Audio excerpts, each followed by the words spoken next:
Advanced tactical theory, according to the Zephian Military Institute's most decorated professors, suggested that successful combat operations required reaction times measured in microseconds, neural processing speeds that could calculate trajectory adjustments faster than most species could blink, and the kind of muscular coordination that came from evolving on high-gravity worlds where predators moved like liquid lightning. Humans, those peculiar bipedal mammals from the third rock orbiting an unremarkable yellow star, possessed none of these advantages. The lecture hall buzzed with the satisfied chittering of cadets who'd spent the better part of their academy years studying comparative xenobiology.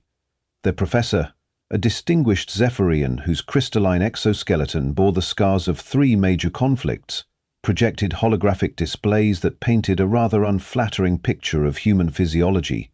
Slow reflexes, practically glacial by galactic standards, inefficient muscle fiber distribution, a central nervous system that seemed designed by committee, with signal delays that would make a Terran sloth appear hyperactive, the professor announced, manipulating the hologram to show a human soldier in combat gear. The average human reaction time to visual stimuli, 0.25 seconds. For comparison, a Zephyrin warrior processes and responds to the same stimulus in 0.003 seconds. This is why the Galactic Defense Accord wisely assigns humans to support roles, logistics, maintenance, psychological operations, things that don't require the split-second decision-making that actual combat demands. The cadets absorbed this wisdom with the kind of smug satisfaction that comes from being told you're inherently superior to an entire species. After all, the math was indisputable. Humans had been integrated into galactic society for nearly 2 decades, and their track record in direct combat scenarios was, to put it diplomatically, underwhelming. But they were tenacious enough. Stubborn to a fault, really, but tenacity meant little when your opponent could draw, aim and fire before you'd even registered the threat, which made the current situation on Station Omega-7 particularly straightforward. The terrorist cell that had seized control of the station's primary docking bay consisted of 12 Vorthan extremists, a species known for their enhanced reflexes and tactical acumen. They'd managed to take 17 hostages, including 3 high-ranking diplomats whose continued breathing was considered diplomatically essential. The Vorthans had positioned themselves strategically throughout the bay's multi-level structure, utilizing the industrial equipment and cargo containers to create overlapping fields of fire that would challenge even experienced military units. Fortunately, the Zephyrian Empire's Rapid Response Division had been conducting training exercises in the nearby system. Their elite strike team consisted of 8 highly trained operatives, each equipped with the latest in combat enhancement technology and backed by tactical AI systems that could process battlefield data faster than most organic minds could comprehend. The team leader, a veteran of 17 successful hostage rescue operations, had studied the station's blueprints for exactly 4 minutes before declaring the situation textbook. The plan was elegantly simple. Synchronized entry through 3 access points, coordinated suppression of hostile positions and extraction of civilians within a projected timeframe of 7 minutes. Clean, efficient, and entirely within the capabilities of properly equipped Zephy forces. The one complication, though complication was perhaps too strong a word, was the presence of a human security officer already aboard the station. Standard protocol dictated that all non-essential personnel be evacuated before tactical operations commenced, but the human had insisted on remaining, claiming intimate knowledge of the station's layout. The strike team leader had agreed, primarily because arguing with humans about their perceived usefulness tended to waste more time than simply working around them. Besides, humans made decent witnesses. They might not be much use in a firefight, but they were reliable when it came to filing accurate after-action reports. The strike team approached Station Omega-7 with the confident precision of predators who'd never encountered prey that could meaningfully fight back. Their assault craft docked at the maintenance airlock with barely a whisper of contact, and the team deployed into the station's service corridors with the fluid grace that came from extensive training and superior physiology. The human security officer, meanwhile, remained in the station's auxiliary security center, monitoring the feeds from the docking bay's surveillance network. Her position provided an excellent overview of both the terrorist positions and the incoming strike team's approach vectors. She observed the Zephyrians' tactical deployment with the kind of professional interest that comes from watching experts work, though her definition of expert might have differed from the galactic standard. The Auxiliary Security Center offered an interesting perspective on the unfolding drama, rather like watching a chess match where one player had studied the board for weeks, while the other was still figuring out which pieces moved in which directions. The human leaned back in her chair, fingers dancing across the console's holographic interface as she cycled through camera feeds, building a comprehensive picture of the tactical situation. The Vorthan terrorists had done their homework. Their leader had positioned his people to cover every conventional approach to the hostage area, with overlapping fields of fire that would turn any direct assault into a shooting gallery. 2 snipers occupied elevated positions on the bay's upper gantries, while the remaining 10 had created a defensive perimeter using shipping containers and maintenance equipment as cover. The hostages were clustered in the center of the bay, well within the kill zone but far enough from the walls to make any rescue attempt suicidal. It was, the human reflected, a reasonably competent defensive setup. The Vorthans had clearly studied standard Zephyrian tactical doctrine and positioned themselves accordingly. They'd accounted for the enhanced reflexes, the coordinated movement patterns, even the predictable entry points that Zephyrian teams favored. What they hadn't accounted for was the possibility that someone might approach the problem from an entirely different angle. The Zephian strike team, meanwhile, was preparing to execute their textbook assault with the kind of methodical precision that had made them legendary throughout this sector of the galaxy. Their tactical AI had processed the available data and identified the optimal approach vectors, calculated the necessary suppression patterns, and even predetermined the precise sequence of movements that would minimize casualties while maximizing operational efficiency. The human watched them take their positions and felt a familiar twinge of something that might have been sympathy. They were about to discover that sometimes the textbook was wrong. The first sign of trouble came when the Zephyrian point man triggered a motion sensor that the Vorthans had cleverly concealed behind a ventilation grate. The alarm lasted exactly 2 seconds before the terrorists' leader shut it off, just long enough to confirm that their uninvited guests had arrived. The Zephyrians, trained to interpret such responses as signs of amateur hour, pressed forward with increased confidence. A second sign came when the lead Zephyrian rounded a corner and found himself staring down the barrel of a weapon that hadn't been there in any of the intelligence reports. The Vorthans had acquired military-grade pulse rifles, the kind that could punch through standard combat armor like tissue paper. The Zephyrians' enhanced reflexes kicked in, but enhanced reflexes meant little when you were moving into a crossfire that had been planned for hours. The human observed the ensuing firefight with the detached interest of a professional watching amateurs stumble through a routine she'd mastered years ago. The Zephyrians were good. Their movements were fluid, their tactical communications crisp, their use of cover, textbook perfect.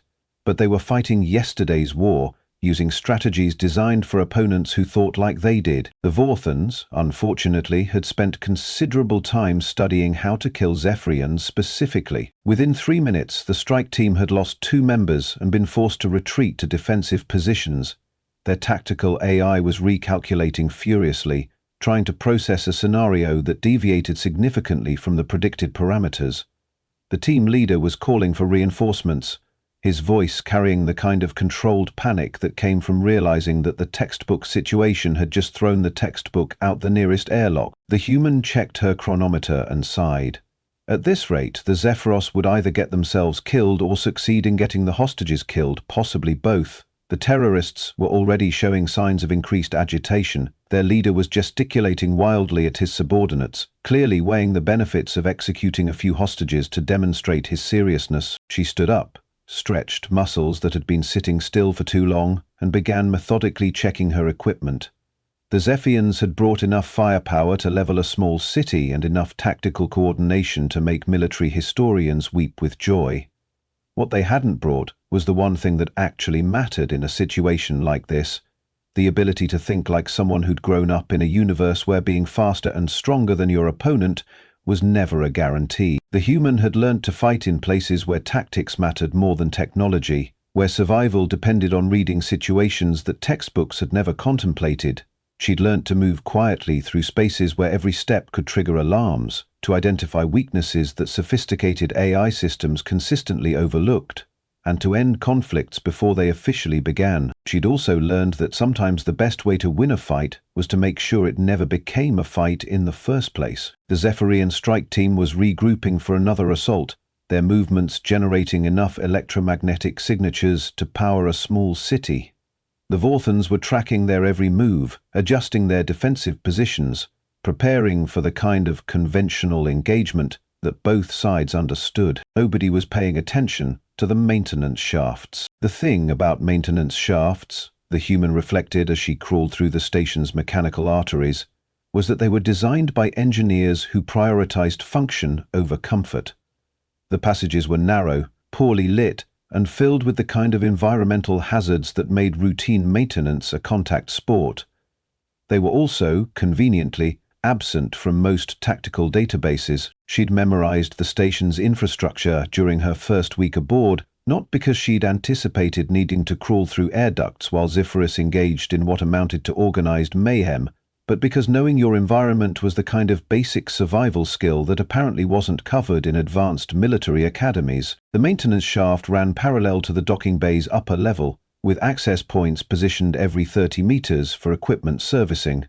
The shaft also connected to the station's environmental control systems, which meant she could monitor the bay's atmosphere while remaining completely invisible to both the surveillance network and the combatants below. More importantly, the shaft provided direct access to the power distribution nodes that controlled the bay's lighting, artificial gravity, and emergency systems. The human reached the first access point and paused to listen. Through the thin metal bulkhead, she could hear the Zephyrian team leader coordinating what sounded like a complex flanking maneuver. The plan involved coordinated suppression fire, synchronized movement through 3 approach vectors, and enough tactical terminology to make a war college professor weep with pride.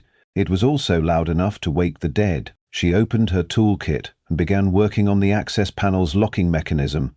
The tools were standard maintenance equipment, nothing fancy, nothing that would trigger security protocols, just the kind of basic hardware that every station engineer carried. The lock yielded after 30 seconds of careful manipulation, and she slipped into the bay's upper infrastructure. The bay's upper level was a maze of support beams, conduit runs, and service platforms that provided maintenance access to the massive cargo handling equipment below. The Vorthan snipers had positioned themselves on 2 of the platforms, their attention focused on the obvious approach routes.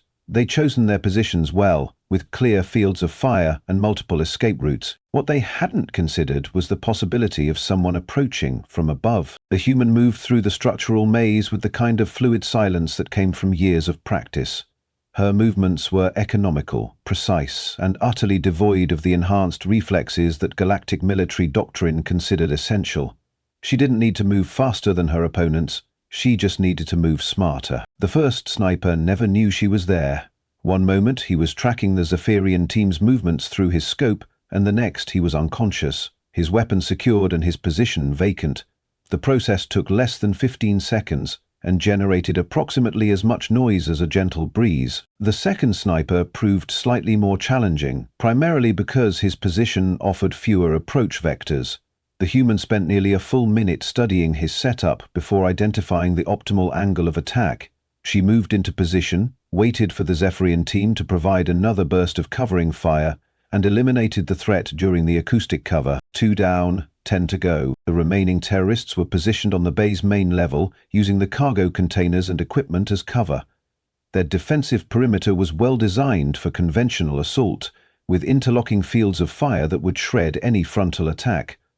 Unfortunately for them, the human had no intention of mounting a frontal attack. She descended to the main level using a service ladder positioned behind a massive cargo handler. The ladder was clearly marked with safety warnings in 17 different languages, none of which mentioned that it provided perfect concealment from defensive positions oriented toward the bay's primary entrances. The cargo handle itself was a marvel of engineering, a massive mechanical system designed to move shipping containers weighing hundreds of tons. It was also controlled by a network interface that could be accessed from the maintenance panel she'd been working with for the past 20 minutes. The human activated the cargo handler. The effect was immediate and spectacular. The massive machine began cycling through its operational sequence, moving containers, adjusting gantries, and generally creating the kind of mechanical chaos that made tactical communications impossible. The Vorthons found themselves dodging several tons of moving machinery while trying to maintain their defensive positions. More importantly, the noise covered the sound of her approach. She moved through the chaos like a ghost, using the shifting containers and mechanical noise to mask her movements. The terrorists were focused on avoiding the machinery while keeping their weapons trained on the Zephyrian positions. They never saw her coming. The human eliminated 3 more terrorists in rapid succession, her movements invisible amid the mechanical ballet of the cargo handler. Each takedown was silent, efficient, and timed to coincide with the noise of shifting machinery. The remaining terrorists were beginning to realize that their numbers were diminishing, but they couldn't identify the source of the problem. The cargo handler completed its cycle and returned to standby mode. The sudden silence was deafening. The Vorthon leader looked around and realized that his carefully planned defensive perimeter had been reduced to 5 confused individuals who were no longer certain where the threat was coming from. The Zephyrian strike team, meanwhile, was preparing for another assault, apparently unaware that the tactical situation had changed dramatically. The human checked her chronometer. 4 minutes had elapsed since the Zephyrians had engaged. The station's general alarm system was programmed to activate automatically after 5 minutes of weapons fire, assuming that any conflict lasting longer than that represented a significant security breach. She had less than 60 seconds to finish the job. The remaining terrorists were clustered near the hostages, their attention divided between the Zephyrian positions and the increasingly obvious fact that something was systematically eliminating their team. Their leader was shouting orders, trying to reorganize his people, while simultaneously attempting to locate the source of their losses. The human approached from their blind spot, moving with the kind of purposeful efficiency that came from having done this sort of thing before. She neutralized the remaining threats in a sequence that lasted exactly 43 seconds, each action flowing seamlessly into the next. The Vorthon leader was the last to fall, his enhanced reflexes finally registering the threat just as consciousness departed. The human secured the area, checked the hostages for injuries, and activated the all-clear signal exactly 4 minutes and 57 seconds after the engagement had begun. The station's alarm system never activated. The aftermath of any military operation typically involved a considerable amount of paperwork, debriefing sessions, and the kind of bureaucratic machinery that transformed dramatic action into tedious documentation. The incident on Station Omega-7 proved no exception to this rule, though the paperwork proved somewhat more interesting than usual. The Zephyrian strike team leader found himself in the peculiar position of writing a report that contradicted approximately 17 years of military training and several fundamental assumptions about human capabilities. His team had entered the station expecting to execute a textbook hostage rescue operation. Instead, they discovered that their textbook had been missing several important chapters. The human security officer, meanwhile, was completing her own paperwork with the kind of methodical precision that suggested she'd filled out similar forms before. Her report was concise, accurate, and entirely devoid of the tactical terminology that typically cluttered military documentation. She'd simply noted that the terrorist threat had been neutralized, the hostages were secure, and the station was operational. The discrepancy between the two reports was causing some consternation at Zephyrian military command. According to the strike team's tactical AI, the engagement should have required a minimum of 47 minutes to complete, assuming optimal conditions and no unexpected complications. The actual engagement had lasted less than 5 minutes, with the majority of the terrorist casualties occurring during a period when the Zephyrian team was regrouping and unable to engage effectively. The AI had recorded the elimination of 12 armed terrorists, the securing of 17 hostages, and the complete restoration of station security. It had also recorded the fact that these achievements had been accomplished by a single human operative using standard maintenance tools and cargo handling equipment. The data was unambiguous, but it was also impossible.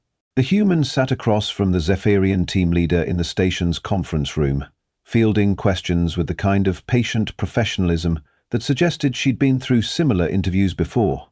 Her answers were precise, factual, and utterly unhelpful when it came to reconciling the evening's events with established military doctrine. "Your movement through the maintenance shafts," the team leader began, consulting his notes, Our analysis suggests that such navigation would require enhanced spatial awareness and reflexes significantly beyond normal human parameters. The human shrugged. I've been working on this station for 6 months. You learn where things are. The neutralization of the terrorist positions, he continued. Our tactical review indicates that such operations would require processing speeds and coordination that exceed documented human capabilities. They were focused on watching you, she replied. Situational awareness is basic security work. The timing of the cargo handler activation, he pressed, suggests a level of tactical planning that our AI systems classify as requiring advanced battlefield analysis. The human looked at him with the kind of expression typically reserved for people who just asked why water was wet. It was loud. Loud things cover other sounds. This isn't complicated. The team leader stared at his notes, trying to reconcile the evening's events with everything he'd been taught about human limitations. The math was simple. Humans were slow, inefficient, and unsuited for high-speed tactical operations. The evidence was equally simple. A single human had accomplished what his entire team had failed to do, using equipment that wouldn't have been out of place in a maintenance closet. The contradiction was giving him a headache. Your background, he said finally. Your personnel file indicates standard security training and maintenance certification. No advanced combat experience, no tactical specialization. The human smiled, and for the first time that evening, her expression suggested that she might be enjoying herself. That's correct. Standard security training and maintenance certification. But your performance tonight was basic security work, she finished. I identified a threat, assessed the situation, and resolved the problem using available resources. That's what security officers do. The team leader consulted his notes again, looking for some detail that might explain how basic security work had translated into the kind of tactical performance that belonged in military academies' textbooks. The human's personnel file was disappointingly mundane. 3 years of security work on various stations, clean disciplinary record, exemplary performance evaluations. What the file didn't mention was that her previous assignments had included stations in systems where security work might involve anything from pirates to corporate espionage to the kind of conflicts that never made it into official reports. It didn't mention that standard security training in those systems included skills that more civilized sectors considered unnecessary. Most importantly, it didn't mention that humans had spent millennia learning to survive in a universe that was actively trying to kill them, and that this education had produced a species that was remarkably good at improvising solutions to problems that had never been encountered before. The Zephyrian team leader closed his notes and looked at the human with something approaching respect.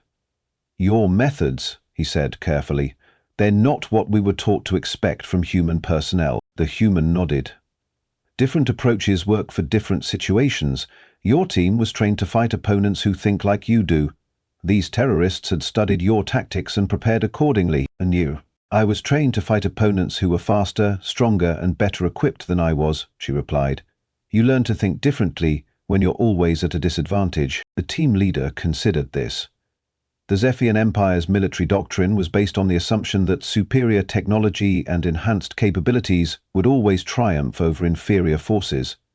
It was a reasonable assumption, given their track record, but it had never accounted for the possibility that inferior forces might develop strategies that rendered superior capabilities irrelevant. The human stood up, stretched, and checked her chronometer. If there's nothing else, I should get back to work. The maintenance schedule doesn't stop for terrorist incidents. As she left the conference room, the team leader found himself contemplating the evening's events with a growing sense that something fundamental had shifted in his understanding of the universe. The math hadn't changed. Humans were still slow, inefficient, and unsuited for high-speed tactical operations, but the math, apparently, had been measuring the wrong things. In the end, it turned out that the most important tactical advantage wasn't being faster than your opponent. It was being unpredictable enough that your opponent's speed became irrelevant. The universe, it seemed, had a sense of humor after all. The weeks that followed the Station Omega-7 incident produced a series of increasingly uncomfortable conversations at various levels of galactic military command. The human's after-action report had been filed, processed, and distributed to the appropriate departments, where it proceeded to cause the kind of bureaucratic chaos typically associated with discovering that fundamental laws of physics had been filing fraudulent tax returns. The Zephyrian Military Institute found itself in the awkward position of explaining to its board of directors why 17 years of curriculum development had apparently overlooked several key aspects of tactical theory. The professors who had spent decades lecturing about human limitations were now faced with video evidence that suggested their expertise might have been somewhat incomplete. The human, meanwhile, continued her routine maintenance duties with a kind of professional dedication that made her supervisors wonder if she'd somehow failed to notice that she'd just redefined galactic military doctrine. Her reports continued to arrive on schedule, her equipment inspections remained thorough, and her interaction with other station personnel suggested that single-handedly dismantling a terrorist cell was roughly equivalent to fixing a malfunctioning air recycler. The diplomatic implications were proving more complex than anyone had anticipated. The Vorthan extremists had been planning their operation for months, studying Zephyrian tactics, acquiring military-grade equipment, and positioning themselves for what they'd expected to be a protracted siege. Their failure to account for unconventional approaches had resulted in a complete operational collapse that was being analyzed by intelligence services throughout the sector. More importantly, other species were beginning to reassess their assumptions about human capabilities. The incident had been recorded by the station's security systems, and the footage was circulating through channels that existed outside official military communications. The humans' reputation as support personnel was beginning to acquire some interesting footnotes. The Zephyrian strike team leader submitted his final report 3 weeks after the incident, having spent considerable time trying to phrase his conclusions in language that wouldn't get him committed to a psychological evaluation facility. His recommendation was straightforward. Human personnel should be integrated into tactical operations, not as support staff, but as primary operatives whose unconventional approaches might prove valuable in situations where conventional tactics were predictable. The recommendation was filed, processed, and quietly ignored by superior officers who weren't quite ready to admit that their understanding of the universe might require some adjustment.